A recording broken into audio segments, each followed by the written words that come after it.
আজ সকালে না বাজারে গিয়ে দেখি কাঁচা কাঁঠাল এত সুন্দর করে কেটে আবার বিক্রি করছে। তো লোভ সামলাতে না পেরে আমি ওখান থেকে কিছুটা কাঁঠাল নিয়ে নিলাম। এবার কাঁঠাল যখন নিলাম তো তার সাথে চিংড়ি না হলে মানায় নাকি, তাই ভাবলাম একটু চিংড়িও নিয়ে চলে আসি। তো বাজারে চিংড়ি মাছটা কেটে দিল, বাড়িতে ধুয়ে বেছে নিয়ে হলুদ লবণ মেখে ভাজতে কিন্তু এদিকে বসিয়ে দিয়েছি। আর তার আগে আমি কাঁঠালটাকে আরেকটু ছোট করে কেটে নিয়েছি, কারণ দোকানদার যেটা কেটে দিয়েছিল একটু বড়ই কেটে দিয়েছিল। আর এইভাবে কাঁঠাল চিংড়ি কিন্তু অনেক দিন খাওয়া যায়নি।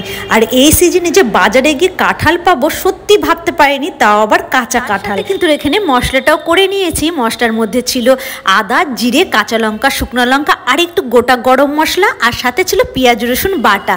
আর এখানে গরম কড়াইয়ে তেল দিয়ে তারপরে দিয়ে দিয়েছি আমি পাঁচফোড়ন, তেজপাতা আর গোটা গরম মশলা, লবঙ্গ, দারচিনি দিয়ে কাঁঠালটাকে ছেড়ে দিয়ে হলুদ লবণ দিয়ে চলুন ঢেকে দিই, একদম ধিমি হিটে কাঁঠালটাকে করব। আর এখানে তো যে আমার সব চিংড়ি মাছগুলো ভাজা হয়ে গেছে। তারপরে দেখুন সুন্দর করে ভেজে নিয়ে এরপরে কিন্তু আমি মশলাগুলোকে সব দিয়ে দিব। আর মশলাগুলো দিয়ে ভালো করে নেড়ে চেড়ে আবার একটু ঢেকে রাখবো। রেখে দেখুন সেদ্ধ হয়ে গেছে না কত সুন্দর। কষানোর সময় আমি দিয়ে দিলাম এবার চিংড়ি মাছগুলো, ভাজা চিংড়িগুলো আমি কষানোর সময় দিলাম, তাহলে চিংড়িটা দিয়ে কষালে না চিংড়িটার ভেতরে মশলাগুলো ঢুকবে, বেশ ভালো লাগে খেতে। তারপরে দিয়ে দিলাম জল দিয়ে যেই ফুটে গেল অমনি আমি কিন্তু দিয়ে দিলাম একটু ঘি আর একটু দিয়ে দিলাম স্বাদ অনুসারে মিষ্টি, মানে ওই চিনির কয়েকটা ফোঁটা দিয়েছি। দিয়ে হালকা মতো কষিয়ে নিয়ে জলটাকে শুকিয়ে নিয়ে নামানোর আগে দিয়ে দিয়েছি কিন্তু গরম মশলা।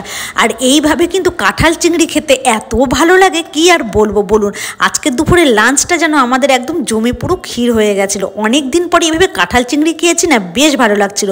আর সাথে ছিল গরম গরম ভাত। উফ, লাঞ্চটা যা হয়েছিল না।